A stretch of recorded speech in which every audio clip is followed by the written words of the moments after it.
and we're back. Welcome to another episode of Singular, where we, of course, discuss Record of the Year. Taking you back this year, but not too far back, to 2017, where the nominees were Despacito, Humble, Redbone, The Story of OJ, and 24 Karat Magic. Joining you, as usual, somewhere on this screen is the lovely and talented and fresh at the Berkshires, Eric Nelson. An honor just being nominated. And of course, always rounding out and checking our facts and figures, Dr. Vincent Stevens, landing somewhere in the Zoom bubble. You know, it's an honor being invited to the nominee party just for the cake and the pie. And of course, I am with you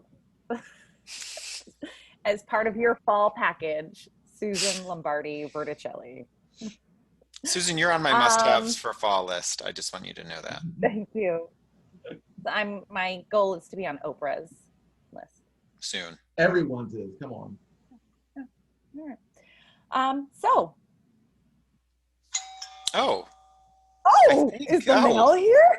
I think the mail might be here. So, we get just an avalanche of questions from our viewers, like trying to understand our likes, our dislikes, how we live our lives, what cereals we like, all that kind of good stuff. And one interesting one that popped up, they're all interesting, so keep them coming.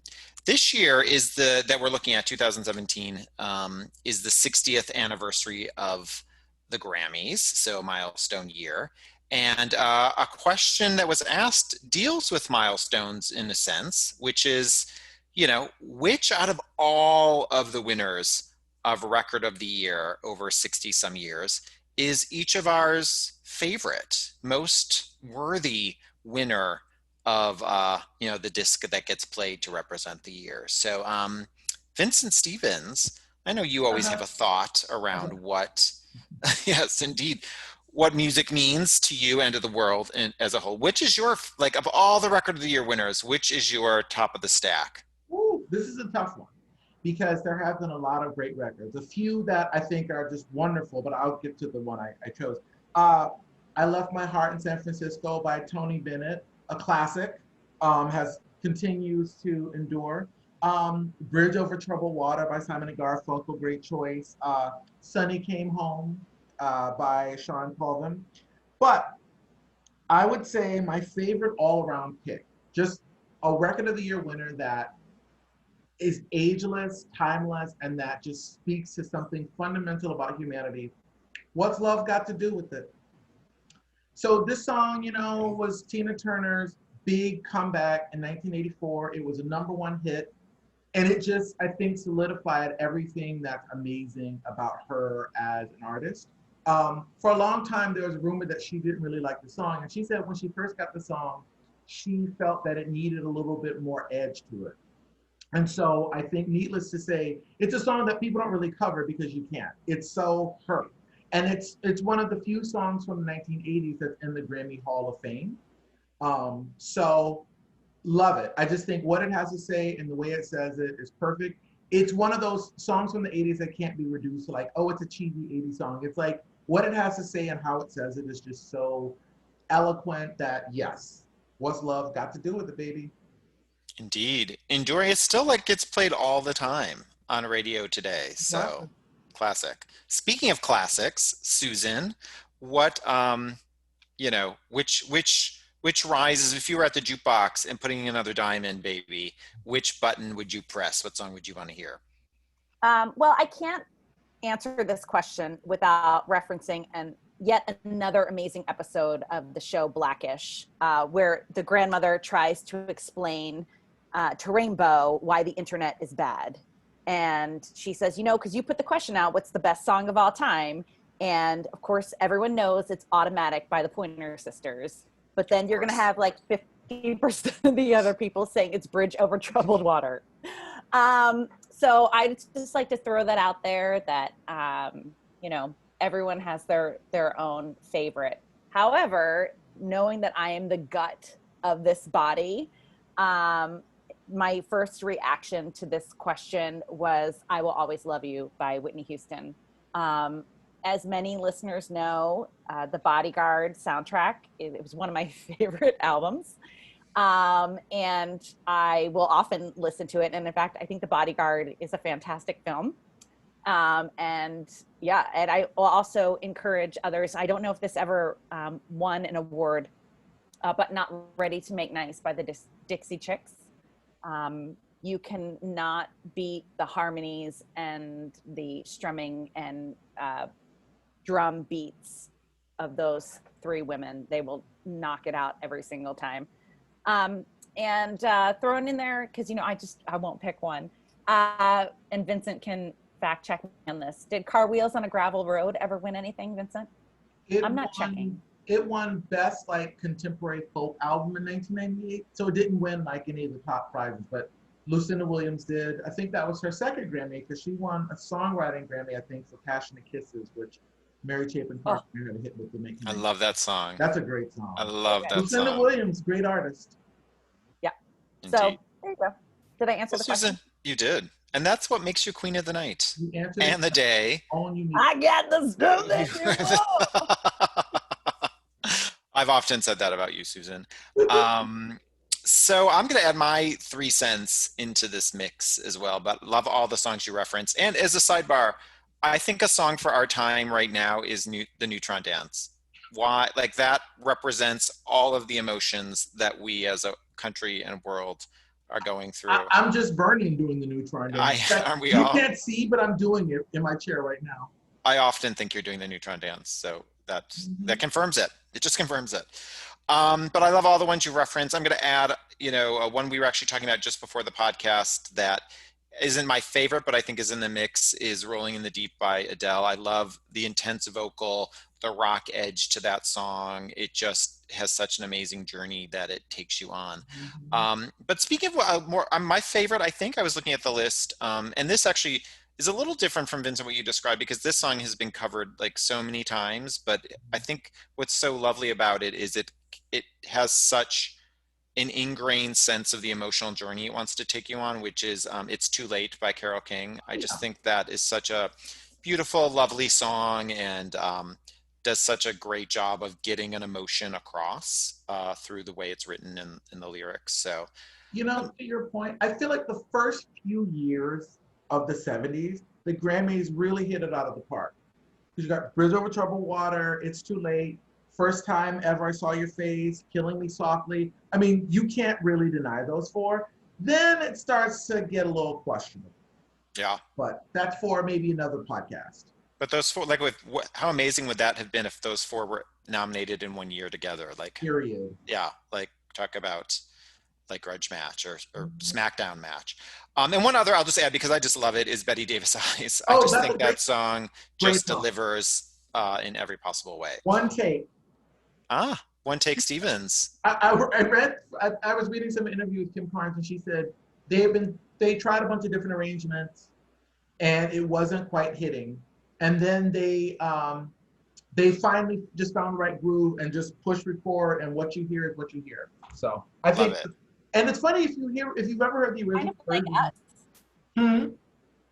Like us, what you hear is what you get. What you hear is what you exactly. The original Jackie DeShannon version, it's more of a folk song. So if you hear it completely, it tells you so much how an arrangement makes a song. Anyway, discussion for another day. So Susan queued up our nominees, so we're gonna discuss them as we do here on Singular.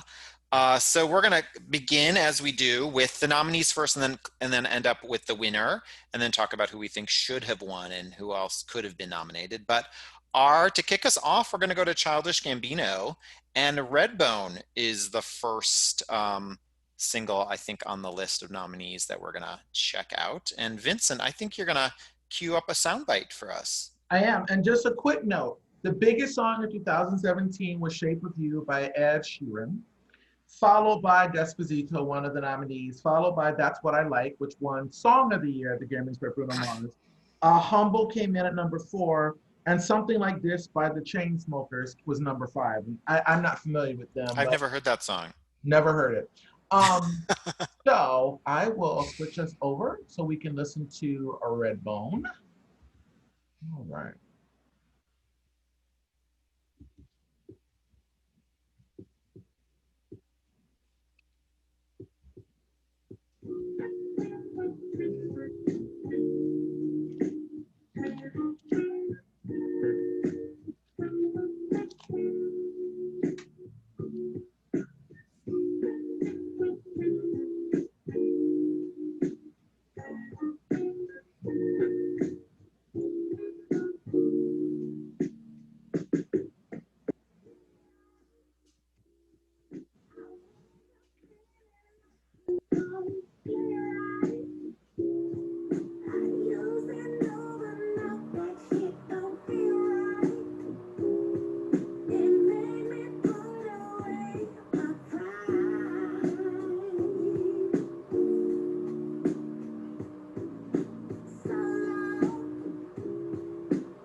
Okay, Vincent, I think we're going to start with you today to get your thoughts on this particular ditty. All right. So this is by Childish Gambino, which is kind of an alter ego of actor, rapper, performer Donald Glover. There are a lot of singers, such as D'Angelo, for example, that have always sort of drawn from the sound of Prince. So that's the first thing that comes to mind. It sort of got this sort of distorted, very 70s soul vibe to it, like the arrangement and everything. And the singing is very Prince-like, but sounds like almost like it's thinned out or distorted electronically. Um, I think the song is more about vibe and energy than about any lyric depth. I think it's basically kind of a paranoid song, like kind of sleep with one eye open, look, watch your back, keep your, you know, look over your shoulder, etc. I think it's more about vibe than anything else. To me, this is really what I would call an album track. It's like a mellow song on an album. It doesn't jump out at you. You're like, okay, whatever. It's pleasant, but there's nothing really remarkable about it. And I think about 4 minutes in, it becomes kind of a instrumental, and then there's just like a lot of like kind of very 70s keyboard kind of noodling, and I kind of lost interest. So this is one of these songs that kind of rolls in and then it kind of fades out. So yeah, that it just seems kind of like a composite of like a Prince vocal, a very sort of 70s R&B instrumental backing. It's like mood music, but there's nothing that was really remarkable about it to me. Susan, what mood did it strike with you? I think this will, if nothing has before, this will highlight where Vincent and I go our separate ways, because I love that 70s sound coming into it. And I love, to use your word, Vincent, I love the vibe of this song. And coming from the gut, this song makes me feel sexy. I want the room to feel sexy. And I love that groove. However, put the brakes on and let all of our listeners know at home that I think this is our very much only not, well, might be our first not safe for work episode. I think that there's gonna be a lot of swearing and cursing going on. So get ready. Put your children in the other room. But when you actually look into the lyrics of the song, it's not so sexy, right? But I don't know. There's something about the juxtaposition of that I love. That laying down to this kind of sexy feel and vibe, and then to Vincent's point, looking at these lyrics, that it's not sexy. I feel like of the nominees, this is our lesson song, and I'm here for it. I appreciate the way the lesson comes across. I appreciate the music of it, and I also adore Childish Gambino, Donald Glover. And if you haven't checked out his Saturday Night Live episode, please do. Specifically, the skit where he plays Raz P. Berry. Orange Juice Jones. I'll try and reference it in the links down below. Also, the instrumental version going into almost the last minute, I think I could do without it, and I think the world could as well. I think this is the longest song of all of the nominees, but I mean, it makes me feel a good certain way, and I want to live with it for a while. I love when, Susan, you get to feel the way you want to feel. So we're going to cue that up later tonight, aren't we? Yeah. So anyway, so yeah, I struggle with this, the revisiting, or sort of taking a sound that's been ingrained, is time stamped, and not as much remaking it, but just sort of revisiting it. There's absolute joy in doing that, but I also wonder, when we get to something like Record of the Year, like there's a freshness I'm looking for, or something that maybe takes us to a place we haven't been to before. So, and maybe it's partly because this year, listening to these songs, not all of them, but there's a lot of retroness here. There's a lot of borrowing. And perhaps I don't know, what tainted me a little bit about this particular one was it's so throwbacky. It's such a throwback, which doesn't make it a bad song, but I don't know if that would, in my book, get it to the record of the year list, because it just borrows so heavily, seemingly, on history. That being said, Susan, the vibe, I think it's really, I was grooving to it. I really like listening to it. I do like that sort of, to your point, that juxtaposition about the lyrics versus the song or the music and the different journeys that takes you on. Yeah, I like it. I don't know if it's should be in this list of nominees. So with that being said, Despacito is our next nominee. So Vincent, do you mind queuing up a little bit of a dash of that for us to? I don't mind that. All right.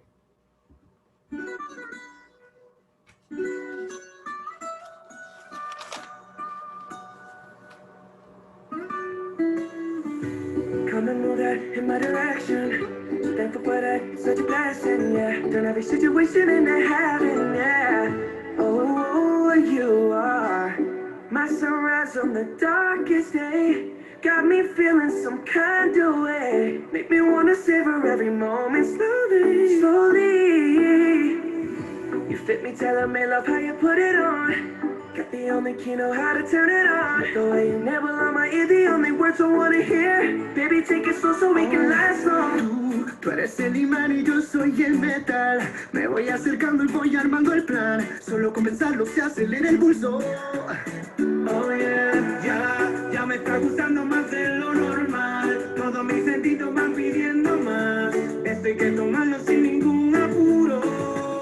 Despacito, quiero respirar tu cuello despacito. Deja que te diga cosas. All right. Okay, Vincent. Okay, so as many people know, this song was originally done by Luis Fonsi, and then they did a remix where Justin Bieber overlaid his vocals and such. Apparently, I think I read somewhere that Ed Sheeran wanted to do the same thing because the song was like such a popular club song or whatever, but I guess Justin Bieber beat him to it. I'm not a Bieber person, so his like breathy singing. This record to me is very much a 21st century record in that, again, it's like this composite of elements, right? So it's like we know that there's a very large like Spanish pop like audience out there, and reggaeton is certainly a key part of that. And then Justin Bieber is sort of this pop icon who's sort of gone from being a teen idol to being considered more serious or adult, though I think that's questionable, but whatever. So it's kind of like you have like the reggaeton song, then you add the sort of Canadian singer so that English listeners can enjoy it, I guess. And then there's like a rap piece. And then like, it just ends up all feeling very engineered. It's like a very slick radio song. It was so pervasive. It's one of the few songs that was in the nominee group that I heard because it was just so pervasive. This is the thing. I listened to the original version, and the original version, which is longer, has this really cool breakdown at the end where it's like people chanting. It's like they're having a party. It has such a great vibe. This song doesn't need Justin Bieber. I think on its own, I think it's just a very fun reggaeton song, but I think adding Justin Bieber just popifies it and just, I don't know. It's a slick pop song. I'm glad Luis Fonsi and Yankee Daddy got some attention. Like, I think that they're talented. I don't know. There's something about it. It's just, to me, it's like, it's a reggaeton song that happens to feature Justin Bieber. Having said that, I like the Spanish guitar. I think it's obviously a very catchy song. Again, I think it's a nice reggaeton song. If it didn't have Justin Bieber and crossover, I don't necessarily think it would have been the big hit it was, because I think pop radio tends to not do songs in Spanish. So I have kind of a mixed response to it. Like, I enjoy it, but it's not something that I would necessarily like put on to listen to on a regular basis. But as they say, millions of people can't be wrong. So obviously I'm in the minority here, but it's fine. It's a nice reggaeton song. I'd rather listen to the original version. Okay, well, speaking of going to the original, Susan. I wonder, Vincent, can't millions of people be wrong? When not the majority votes for one person, and yet that person still gets put into office. I mean that might be a question for a later time. I think all you need to know about this song is watching Eric and me during the playing of it and then putting that against Vincent's face while we listen to this song in the podcast. That's all you need to know. I will add to that. I do love the Spanish guitar. The trill as we go in, I think is gorgeous, which I don't think is any credit to Justin Bieber. I don't think he's playing the guitar on that song. I'm not sure he's playing the guitar anywhere, but that's cool. I have so many feelings about this song. As many of you know, I've talked about before, my daughters go to a Boston public school, which is bilingual, and my eldest daughter is bilingual. She speaks Spanish and English, and the community there at the school, which is mostly Latinx, has just lifted us up. So this is a very popular song that's played at a lot of school functions and fundraisers. And so when I hear it, I just see my girls' school community like running out and everyone dancing. And so it makes me feel really good. And I think that's kind of what this song does. It makes people feel good. I think it's got a great dance track to it. But I'm not sure if the Bieber version is record of the year. And kind of to Vincent's point, I would have much rather have heard the original here presented in record of the year. I mean, I think what Justin Bieber does on the track is fine, is great. But I'm not sure it was needed to elevate the song. I wish the song had been elevated on its own. That said, I think all should check out the Sesame Street version, El Patito, if you have the opportunity. Fun song, you can dance to it. Not sure it should be here in this category, but man, it makes me feel good. Well, That's there it. you go. That's all I got. Indeed. Well, it is, as we've discussed, I've mentioned, there seems to be a song every year that is the one that will forever get played at kids' birthday parties. And that doesn't necessarily mean it's a bad thing, but it sort of, it taps into the collective like consciousness of the country or the world, and people just attach themselves to it. And I think this song has that. What it feels like to me is I was trying to like figure out how to best describe this song in the way I was thinking about it. And it made me think 90s mega mix. There was this like moment in the 90s when they would take like an artist had a greatest hits album come out, or you went to go see an Andrew Lloyd Webber musical, and at the very end, the last track on that greatest hits CD, or during the curtain call, they would like string all the songs together into this like mega mix, which was super fun. Like the energy was turned up to like 1,000,000%. But by the end, you're sort of like, it's like eating so much candy, like the sugar high wears off and you're just sort of like, I just want to move on from it. So it's super fun. You're putting another handful of candy corn in as you're listening to the song. And then when it's over, you're just like, I don't remember any moment of this. I am moving on. But you ride this super high, and I can understand why people really like to be in that high moment. But it's because it's so manufactured and it's so slick, it seems to like not attach itself in any way to have, I don't know, an ongoing life. So every time I listen to the song afterwards, it completely like evaporated from my mind. So, but that being said, when it's on, it's fun. I get pulled into it. That mega mix moment, absolutely. I could, especially being played at a party, super fun. But yeah. Okay, so I think the next on our list is The Story of OJ by Jay-Z. All right. Let's get this queued up.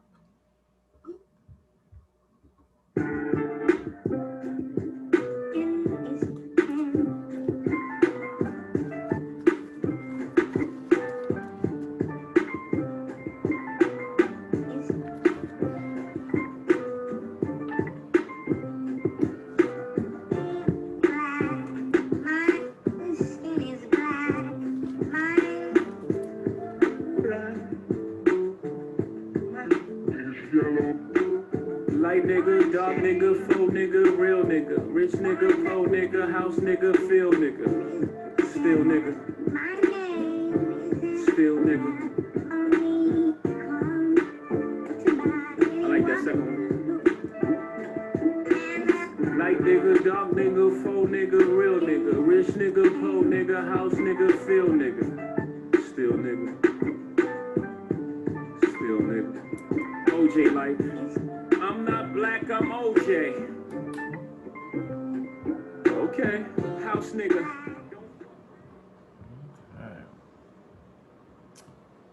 All right. Okay. Vincent Stevens, take it away. Okay, so I am not a big hip hop listener.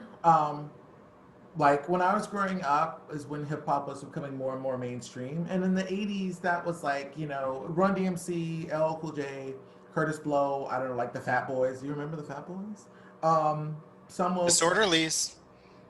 you can DJ Jazzy Jeff, all that stuff. And then sort of hip hop took a different turn in the late 80s. So you have groups like NWA that were kind of like very vulgar and very sexualized, but that also were critical of a lot of things happening in LA. So they brought a more political layer. And then like NWA came out, not NWA, oh God, what's the group with Chuck D? Public Enemy. And you also have artists like KRS-One. So in other words, I think hip hop is really complicated. So I think that a lot of the hip hop we hear is very, very commercial. It's very poppy, or it's very much like plays into these fantasies of like, oh, these like, you know, Black and Latinx people in these urban settings having these really violent experiences. And I think that America sort of likes to play into that stereotype. So I think that hip hop's allure for a lot of people is that it seems like this like exotic thing. Jay-Z is one of these people who I think has actually sort of evolved in many ways. Like a lot of his records are just him bragging about his sexual prowess or money or whatever. But I feel that he sort of reached this point where I don't know his age, but I think he's, I don't know if he's 50 yet, but where I think he started to sort of broaden his outlook. And so this song is tough because I don't, as a Black person, like I don't want to hear the N-word, I don't want to hear the N-word as much as it's being used in the song. I don't really want to hear it ever. Like that's not how I personally speak. And so it's tricky because I think when people who aren't Black hear the N-word, the N-word, the way it's used here, they're often confused, like, well, isn't that a racial slur? And I'm like, well, some people have reappropriated the word and use it as a term of affection. So as a Black person, like I don't police other Black people's speech or anything like that or anyone else's speech. So it's tricky because I think people who aren't Black don't get that like all Black people are not the same. There are like 50 million Black people in this country. So we all have our own thing. I think though, what I would say about this song, I think it's a very somber song. I think that what it's trying to say is that no matter whether you're perceived as being authentic in terms of being like an urban Black person, or whether you're perceived as a person who's rich, you still live in a country that has this distorted image of you as a Black person. And the video uses imagery derived from like minstrelsy and things of that nature. And so I think that's the point he's making. So I think in many ways, I actually think that's a pretty accurate perspective. I think there's some choices he makes in the lyrics at times where I'm kind of like, oh, I might have said that differently. But I think it's a song you can't really ignore because what he's saying is powerful. And I think the combination of the song with the video is interesting. And at the beginning, what you're hearing is Nina Simone's song For Women. It's like a distorted version of it. And like Nina Simone obviously was a very political, very conscious artist. So that's very intentional. It's not, I don't think he just chose it because he thought it just sounded good. So I would say this is a record that has a lot to say. There's a line, fuck living rich and dying broke, that I think is also a way of also pointing out that a lot of young performers, especially in hip hop, achieve a lot of success and will buy an expensive car, they'll buy something, but like he makes this whole point that having property and having credit, having things that accrue value means a lot more than just like buying jewelry, buying a car, something like that. So I feel like it's like almost him reflecting on what he's experienced and saying, and almost projecting back to America and saying, even when people transcend really, really humble, difficult circumstances, they're still commodified, they're still understood in this distorted way. And I think, again, the video brings that home. So I just think this record has a different weight than the records that we've listened to so far. So yeah, so I would say this is, wasn't apparently not listening to a lot of songs on the radio in 2017. And I don't think this wasn't like a hit single or anything like that. But there is something about it that leaps out at you compared to a lot of the stuff that was on the radio. So yeah, that's my take on the story of OJ. Okay. Susan, let's hear your take. Well, my take is that nobody listening to this podcast needs my opinion on this song and the history that it's referencing or the experiences of people of color in the United States. So at any point in time, if you want to drag your way down past my opinion on it, feel free. In the meantime, I disagree. I think that in order for us to have a real conversation about racial stuff in this country, white people have a race and ethnicity, and white people need to be part of the conversation. So I do want to hear how a person who maybe doesn't relate directly to the experience, I actually do want to know how white people hear this song and see this song. So go for it.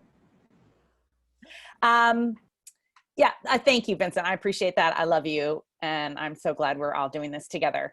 I mean, this song is undeniably powerful. And like Vincent, when I watched the video as well, it almost changed, it amplified the power of it for me. I think the video just adds so much to it. The repeated, the stanza using the N-word, I think is incredible. I think it just drives home such an important point and experience of people of color in the United States. Lyrically speaking, from a song perspective, I wish it wasn't duplicated so many times because I think it packs such a punch that I want it to be used for that punch rather than that tap, tap, tap, tap, tap. Also, I think the song's really important. I'm not sure it's a song. Like, I want there to be a spoken word category, and I want this to win everything. And I also, from a lyrical perspective, and I feel like a lot of these songs that we're looking at this year place a lot of blame on a lot of other people. And I feel like the effects of systemic racism should not be placed on the backs of people of color. And I feel like, and again, go ahead and fast forward through, I wish that Jay-Z wasn't often referencing people of color as if they were the ones doing things wrong. And that's how some of the lyrics came across to me, like, oh, don't go buy that. You could have bought this apartment and then it would be valued at that. Never not referencing that the reason people of color often aren't buying property are because they can't, because our banks are not lending to them, because we are not putting them in positions where they can make enough money to do that, because we're not hiring people of color. So I felt there was a little bit of like blame put back on the community, which I wasn't there for, although also not my experience. So I don't know how it would be taken. I mean, I love the Nina Simone, although Vincent and Eric know that this song I love to scream the last line to, because this song for me is so good up until the Nina Simone song is so good up until the last line. That last line kills it for me every time. But the sampling throughout, I think, is gorgeous. Obviously, much like Vincent said, I don't think Jay-Z just stumbled upon it and thought, well, that would be hot. I think it was picked he picked it for a very strong reason. This song is sitting with me. The song will live with me. I also did not hear this song on the radio. I'm not sure it would be my choice for record of the year. I'm not saying it is or it isn't, because very much to me, it's like a spoken word piece. And in that category, should be everybody's winner. So, yeah. There you go. What's interesting, building on that point, I found this song, or whatever you want to call it, spoken word or song or whatnot, to be very sort of cinematic, or the lyrics and the music and the sample.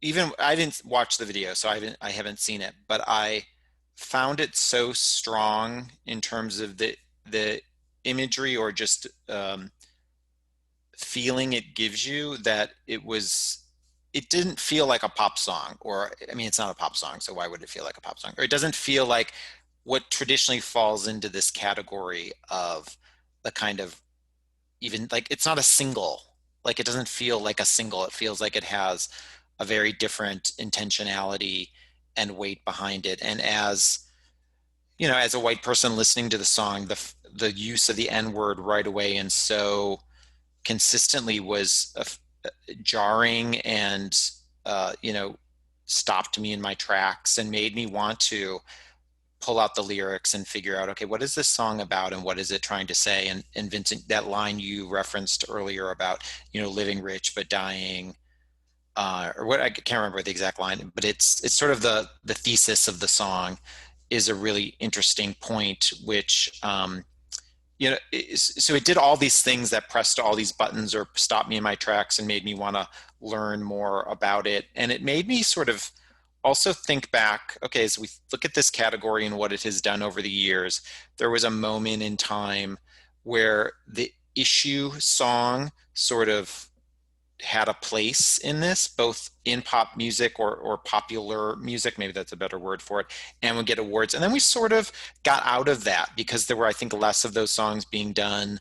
And the era of the self anthem sort of took over for many, many years. And what's interesting, I think, about this year and this song is it sort of, in particular, this one gives us sort of an issue song to think about and wrestle with and take the time to want to dig into what the lyrics have to say and learn about, you know, what that story is. It made me interact with the song in a way that I haven't done in a while, where, you know, you want to get the text and kind of dig into it and unpack what it was saying. And that's what it made me do. And I found it so affecting. It's a really affecting song. So that's my take on it. All right.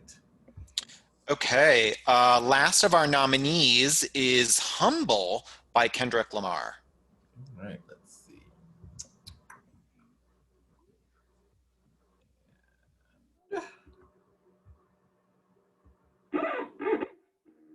Nobody pray for me. It been a day for me. Yeah, yeah. Hey, I remember syrup sandwiches and crime allowances. Vanessa nigga with some counterfeits, but now I'm counting this. Parmesan with my accountant lips, in fact I'm down in this. You say with my roommate, takes like too late for the analyst. Girl, I can buy your Westie girl with my base stuff. Oh, that pussy good, once you sit it on my taste plus. I get way too petty once you let me eat the extras. Pull up on your block and break you down, we playing Tetris. AM to the PM, PM to the AM phone. Piss out your per diem, you just gotta hate them phone. If I quit your BM, I still rock Mercedes phone. If I quit the season, I still beat the greatest phone. My left stroke just went viral. Right stroke put a baby in a spiral. Soprano C, we like to keep it on the high note. There's levels to it, you and I know. Bitch, be humble. Hold up, bitch, sit down. Hold up, humble. Hold up, bitch, sit down. Bitch, hold up, bitch, sit down. Be humble. Hold up, bitch, sit down. Woo. All right.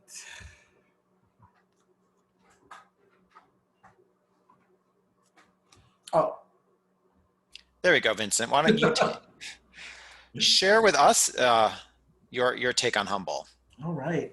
So this is the year that Kendrick Lamar won the Pulitzer Prize, which was a first for a hip hop artist. So Kendrick Lamar's album To Pimp a Butterfly was considered a really big breakthrough because it had like lots of jazz samples, and it also had, I think it had some live instrumentation, and he dealt with some political themes. Again, I think hip hop goes in many different directions, and I think Kendrick Lamar has been embraced as kind of a new voice. So I think I'd heard little bits of this song here and there, but I never heard it from start to finish. So this song is complicated. I feel that the premise of the song is kind of like he grew up in Los Angeles. I think he grew up in Compton maybe, but he grew up in Los Angeles. And so I feel like a lot of what the song is saying is like, I've achieved success, but like that success can be taken away at any time. And at the same time, he's also saying, I think, to other people in hip hop, like, when you get this, don't squander it. Like, don't think that like it's so easy. So it's this mix of like bragging, like I made it and I'm amazing, and you need to like recognize that. And at the same time, there's also this aspect of like this amazing thing happened, and it can happen to someone, but you really need to take it seriously and not take it for granted.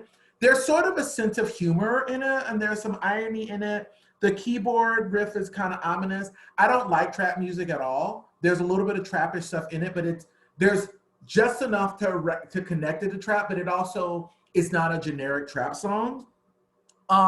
There's a lot of repetition. Again, there's so many things going on here. Like, I remember when the song came out, people writing about, there's a part in the video where he sings about like women should be able to just show their actual bodies, not sort of this distorted version. So people are like, oh, it's like feminist. And I'm like, there's some other lyrics in the song that would suggest otherwise.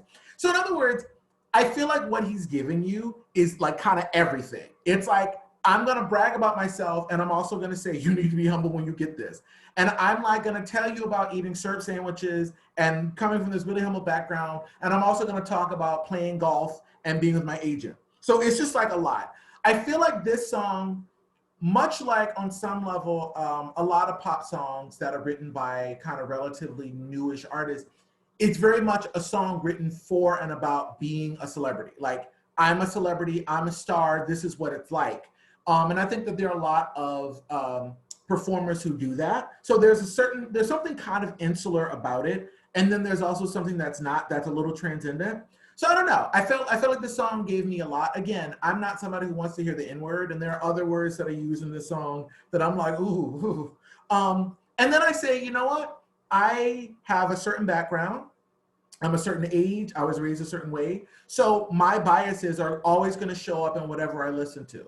So I can't hold that against an artist. Insofar as I might say, I would not listen to this. This is not a personal expression that I personally relate to, but I can stand away from it and say, I think this is what this person is trying to do. I think it is successful in what it's trying to do, even if it's not like necessarily like my personal favorite or my personal anthem. So that's kind of my take on it. Okay. Susan, let's hear about your personal anthem as it relates to this song. I guess what I do get to speak from is the perspective of a woman on this podcast. And important to note, as Eric had pointed out when we were gearing up for this and doing our research, that there are no women nominated in 2017 for Record of the Year. So I think that actually also shapes my perspective when I listen to this song. Going into that electric guitar in the beginning is so good. The rhythm is hot. And then you kind of lean in, oh yeah, be humble. And you're like leaning in, and he's like, bitch, sit down, be humble. And I just think those two, for me, they don't go together. You can't call somebody a bitch and tell them to sit down and be humble while you then parade all of your accolades around the room. That for me is hard to hear. You can't also tell women how you want them to look while telling them that the image they present of themselves is wrong. That's not feminist. That's not empowering. That's expecting women to look the way you want them to look. Also, the line, oh, that pussy, it's good, bitch, sit down, be humble. That is too much. And my gender doesn't need to be referenced that way in that song. I feel like there's a lot of push to be humble being sung by a person who isn't being humble. And so that kind of makes me like a giggle throughout this entire song. I'm like, oh, right. Yeah. Be humble. I get it. The music's thumping. I think lyrically, I'm just turned off by it. It also, brought us the great phrase of my left stroke just went viral, which I would throw up my hands and chant at a club any day, although I haven't been going to clubs in a very long time. I think it is important to note that I have for a very long time thought that the lyric was my last track just went viral. So if anyone's looking for a good lyric, I can offer that one. I think this song misses the mark on telling us a compelling story. I feel like it tells me in one way how to be, but be myself. Just do it this way, but be yourself. Kind of like Montessori school. Do it however you want, but do it this way. So yeah. There you go. Just as a side note, we have friends whose daughter, at age, whatever you are when you go into kindergarten, didn't get into a Montessori school because she rolled her eyes during the interview. So Anyway, I know very little about Montessori schools, except for I know First that's world problem. first world problems. So nope, bounced out. You're not getting into this school. Anyway, I struggle to connect with songs that are about bragging or that like I'm better than everybody else and nobody else is as good as me. And that's all I kept hearing in the lyrics of this. And I didn't actually in the same way in its defense, the Jay-Z song, which I did pull up the lyrics and really like sift through them because I felt this pull into the song and I felt this seed of wanting to learn more about it. But and maybe it's the surface of this song, but and it's not the first song like this that's about how, I'm the best, I'm better than everybody else.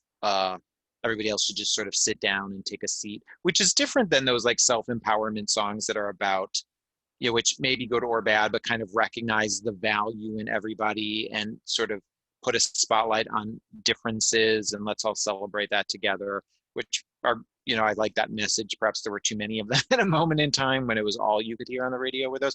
But this sort of, I don't know, the braggadocious song is rarely one that appeals to me. And I like the skitteriness of the piano that kind of pulled me in. I liked the music track. It got a little repetitive by the end. But I don't know, and to echo all the things both Vincent, you and Susan said, you know, uh, about, some of the language that gets used and how, especially women are sort of not respected perhaps in the way that they should in the language choices and the framing. I don't know. I was ready to move on from this song. It didn't pull me in. So, okay. So who got pulled in, at least by the Grammys, is 24 Karat Magic by Bruno Mars. So let's cue that one up. All right.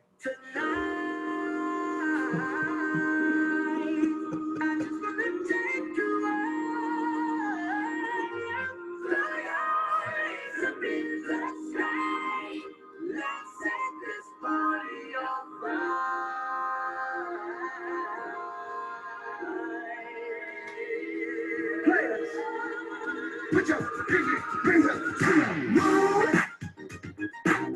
Guys, what y'all trying to do?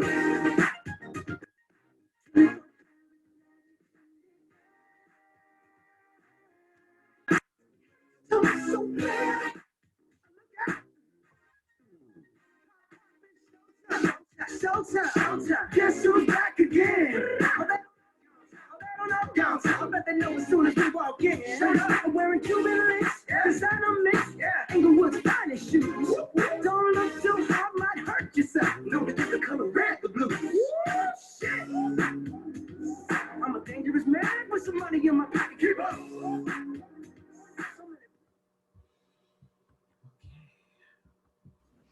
Okay, let's hear it from one dangerous man on this podcast named Vincent Stevens. Well, we're having a coin shortage, so I don't think I have any money in my pocket. Okay, so Bruno Mars is, I feel like the kind of the pop artist of the millennium. And what I mean by that is sort of like Adele. He represents, I think, a kind of, I hate the word traditional, but like he writes melodic, catchy songs. I don't think he's trying to pretend that he's Bob Dylan or that he's, this visionary, but I feel that he understands how to deliver. And this song delivers. It is a fun, melodic, catchy, like pastiche of lots of different things. Like at the very beginning, it reminds me of Zapp and Roger Troutman's records in the 80s when they did the things with the vocoder. The synthesizer blips are very 80s. This song has a sort of 80s, 90s vibe, but it doesn't feel, I can't think of any one song though that it sounds like it's copying. Like it's got lots of different elements. Obviously, it's a feel-good song. It's got sort of these rhythmic motifs. It's got that bass line breakdown. It's a club anthem. And I think with the lyrics, it's funny because part of me sees Bruno Mars as this kind of petite guy who started off as like an Elvis impersonator in his family band in Hawaii doing his thing. So I feel like there's a part of him that's very much that old-fashioned entertainer. And like whenever I've seen him perform, he's a dynamic performer. And then I think part of him sort of wants to be a little edgier. And I know that he's assisted as a writer and producer with some hip hop artists. So a lot of the lyrics talking about being a gangster and a hustler and a player, part of me is like, I feel like part of him sort of wants to be that, but he's not really that. And so I feel like this is one of these songs that can be taken on different levels. I think on the one hand, you can hear it and say, oh my God, Bruno Mars is this ridiculous hedonist. And then, and when you watch the video, he's in Las Vegas with his guy, with the boys, and like, you know, there are all these women in bikinis, and it's literally every ridiculous thing about Las Vegas, like it shows you. Part of me wants to believe there's a little bit of a tongue-in-cheek element that he knows it's completely ridiculous. So he just like runs with it. Yeah, so of all these songs, this is definitely, besides Despacito, the poppiest song. I like poppy music sometimes. So this is, of all these songs we've talked about, this is the song that like, yes, if this is playing, I'm like, turn that up. I want to hear more of that. That's fun. And I think, you know, it blends into, because it's on an album, it blends in. There are other songs on the album that have sort of this like retro pastiche vibe, but they're still sort of fresh in their way. So when I think about the song, I don't think about it in isolation. I think about it in relationship to other songs that Bruno Mars does. And so I feel like this is Bruno Mars being very Bruno Mars-y, and I appreciate it for what it is. I think it's not annoying and offensive in the way that, let's say, a song of the Black Eyed Peas might be. And even, you know, on one of our podcasts, we talked about Yeah by Usher. This song is sort of like that, but I feel like the song is not as obnoxious and not as misogynistic and sexist and annoying.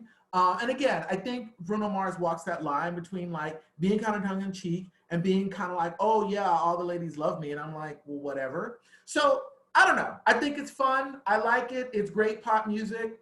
Is it record of the year? We'll find out. According to the Grammy people, it is. Probably because it's the only song they could listen to because it didn't have any curse words or anything.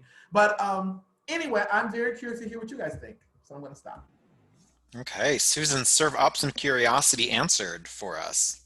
I mean, so much of what Vincent says just rings true with me. I kind of love the electric gospel feeling going into this song, kind of the old school, look who's back again. It kind of reminds me of like hotel, motel, Holiday Inn. Like I love that, like, you know, 1980s and 90s hip hop vibe.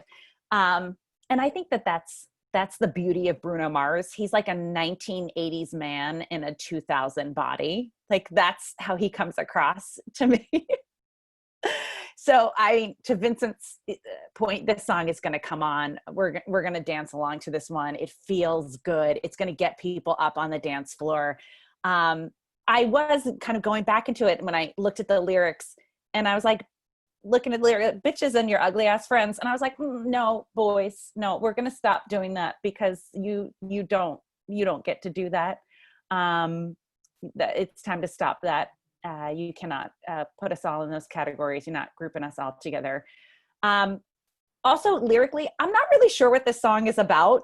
It's like 24 karat magic. Yes, great. I love the magic. I love the 24 karat. I mean, I feel like I was like on maybe a roller coaster ride through a sweet shop, maybe to your candy corn reference. Like, I don't know, it was like candy floss was coming out. Yeah, grabbing things off the wall. It was kind of like Willy Wonka-ish. And at the end, I was like, I don't know what happened. I don't know what I learned. I don't know what this was about, but I had a good time.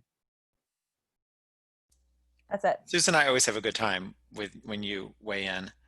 I think Bruno Mars's next album should be called Focus Group, because, and it sounds like he does his homework, he does his research, he like seems like he studies the history of best-selling records and pulls those elements into songs. Which, why not? Why not like do the work, figure out what the people want, give it to them in a really slick, fun, like glittery package that doesn't expect too much of anyone who's listening to it, but really delivers. Like it's sort of what pop music is, the idea of pop art or pop music, but done in an even like much more scientific, like we were in the lab and we created this song. Like, I just think of all of his songs, like that one that is a redo of the Sounds of the Police, the Locked Out of Heaven song, or the song that is the rewrite of the Billy Joel Just the Way You Are song. Like, he has done his homework. He has done his homework and has just given us these, like, the greatest hits of pop music wrapped up in these different bonbons, which are super fun to listen to. So I think it's a smart strategy, and it obviously sells and it works, and I enjoy listening to them. So yeah, it's just another, but like, I was like trying to figure out, like, what is the journey of this song lyrically? And it's just sort of all these things it's like wannabe, like I want to be all these things. So that's what I'm going to write about. So I know, super fun. Would totally listen to it, pump it up in the car. It doesn't connect with me much farther than that. So boom. Okay, so who should have won? Who should have taken this, the golden gramophone home? I don't know if it's a 24 karat gramophone, but maybe it is. It should be. But let's start where we started each of these trails. So Vincent Stevens. Yeah. Oh, actually, and also who should have been nominated? Who should have been nominated, and who do you think should have won? Okay, so this is where I think, again, the generation gap, age gap, taste gap are showing up. I mean, when I look back at what I was listening to in 2017, it wasn't mostly new music.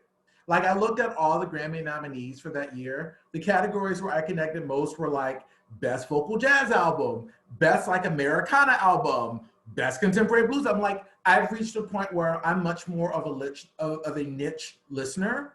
So in other words, like, what I like maybe definitely reflects where I am as a person. The only song that I saw that would have been eligible that I thought really is a song that I like is What About Us by Pink.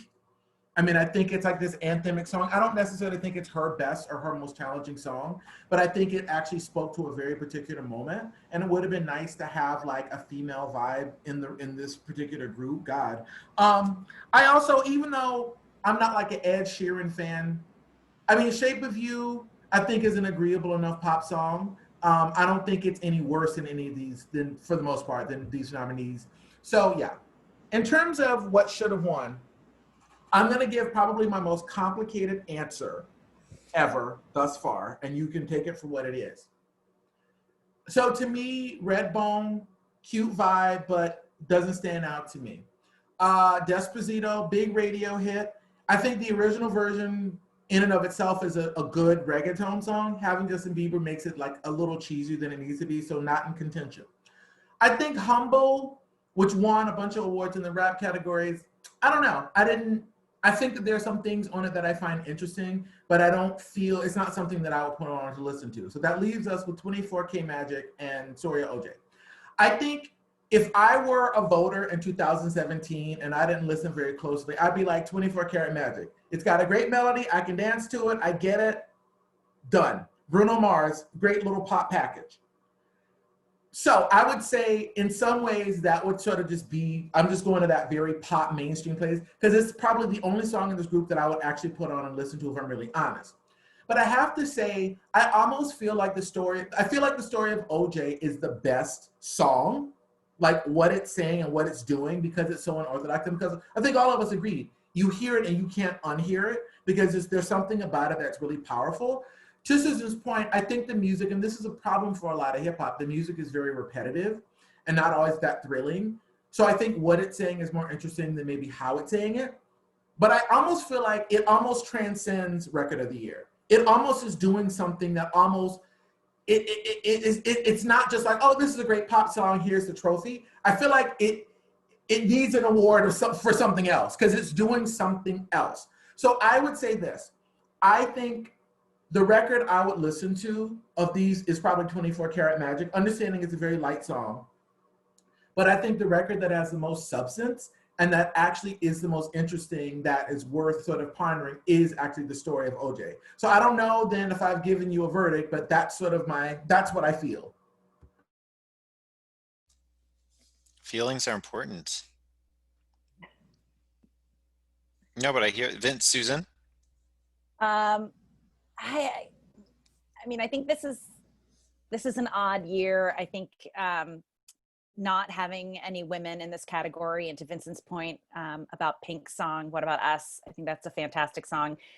And scrolling through what songs were out in 2017, I don't know, like, were we just all asleep? Because I got nothing.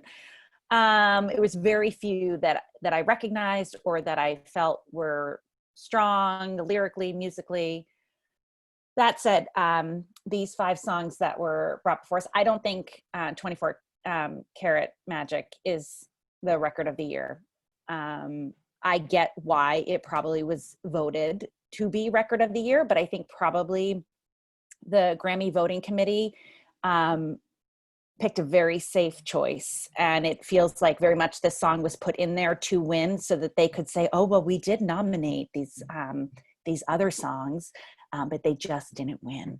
It feels like it was placed there specifically to do that.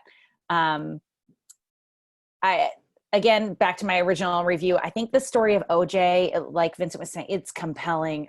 You can't unhear that. But to me, it's not a song. And like Vincent was saying, I want it to have its own category. I want it to do its own thing. I don't even want it to be placed here. I want people to be picking it apart rhetorically. I want it to be discussed in classrooms. But I don't think it's record of the year. The song that I think that hits with the most message and strong musicality backbone is Redbone, and that would be my pick for record of the year. There you go. Thank you, Susan. I too looked at the list and I was trying to, maybe I was also took the same sleeping pill that the both of you did for this year. Or maybe, could it be we're getting older and pop radio or pop music? Or could it be, which might be, the record industry has, as we knew it in the 80s and 90s and early aughts, has essentially collapsed. Like there isn't the same. That's it. Yeah. So, but what you see on radio is like such a variety. Like there's just so many names out there that sort of have a moment in time that perhaps don't have the legs of careers we used to see in pop music. We also, for whatever reason, like the last handful of years, has collapsed radio on playing women. They go through these cycles, but for whatever reason, they decided to not play women any longer. Or, I mean, there's still some, you get Cardi B still doing really well on radio, and Ariana Grande still doing well on radio. But, there's so many, if you look at the last 2 or 3 years in music or the top 100 list, there are so few women on the list. For why? And let's not even get to the fact that country radio just will not play women for whatever, because America hates women. Yeah, it's just a weird dynamic that is happening, and it's super strange. And why is that happening? And to your point, Susan, why is there all that hate or lack of support? Why do we not look at every person in our country and give them what they need to survive? That's a whole can of worms.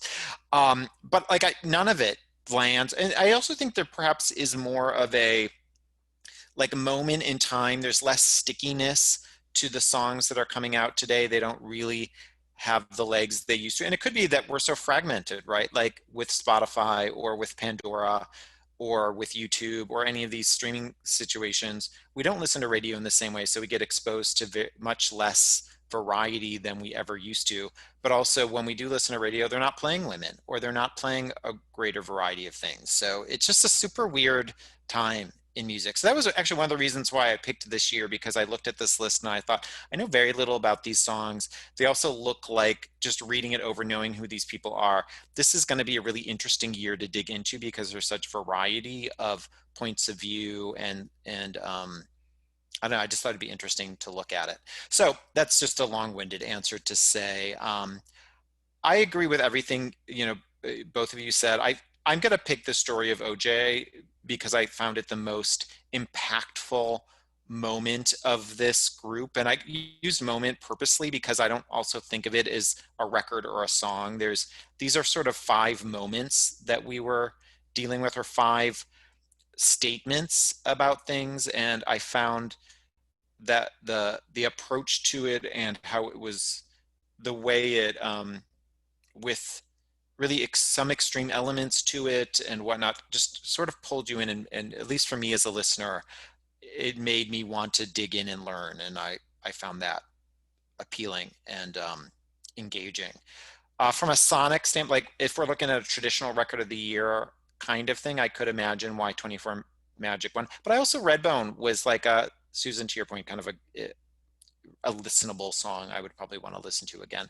But I don't know. I don't think any of these are record of the year. But I think that the story of OJ is a really interesting piece of art, and I'll just say it that way. So, yeah. Yeah, the video, when you get a chance, I feel like the video just it's like it's all of a piece. Like I think the video brings it out. It's sort of like, honestly, it's like when we were talking about We Are the World. The video is so central to the song. Like I can't separate the two at all. The song in and of itself is not remarkable. When you watch the video, you're like, okay, wow. Yeah. So there you go. Well, all right. I commend you on selecting a challenging year, because I feel like there are certain years where it's just easy. You look at the nominees and it's like, come on, obviously Thing X is going to win. This year, yeah, I definitely, to your point, to you, borrow your language, I went on a journey. Yeah, I wanted to get exposed to things I didn't know anything about, or wanted to see what were these stories that were happening. And well, I want you to know that's decent exposure. Mm-hmm. It's not northern exposure? Or indecent. Mm-hmm. Mm-hmm. All right, ladies and gentlemen, this has been yet another episode of Singular, of course, where we discuss record of the year. Of course, we're going to ask you to click like and subscribe down below. Don't forget to ring that bell to get all the notifications about our podcast. You can also follow us on Facebook at Pod Singular and on Twitter at Podcast Singular. From Eric and Vincent. I was going to say, don't forget the mailbox. You can use social media. If you got a question, you got a suggestion, we want to know. And we will read it on the air. So you could be famous. You could be in the spotlight. Mm-hmm. Absolutely. And to remind you all in 2020 to act up, speak out, and don't forget to vote. Mm-hmm. Early and often. Mm-hmm. Early and often. Definitely early.